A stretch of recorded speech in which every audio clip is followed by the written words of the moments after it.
Charming niya. Hindi, yung Garimono yung iniisip niya. Di ba, Marina? Pareho yata eh. Hindi ko lang alam kung anong unang kong mahanap. Dapat siguro yung Garimono para masagip kagad natin si Sheila.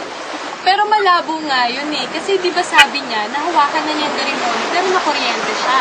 Dapat ata, mauna ang Prince Charming para maging tao muna siya. Tapos pag tao na siya, mahawakan na niya ang Garimono. Eh kung tao na si Marina, paano niya pamahabol yung Garimono? Eh ang bilis-bilis nun. Dapat mag-iisda muna siya bago niya makuha yun. Huwag na kayong magtalo. Gamitin mo ito, Marina. Ito ang sulbat. Dito mo ilagay ang Garimono. Ayan, hindi ka na makukuryente. Madadala mo ng Garimono kay Sheila. Eh, paano pa rin niya mapapasok sa yung Garimono? Kailangan ko pa rin ng tao. Nay?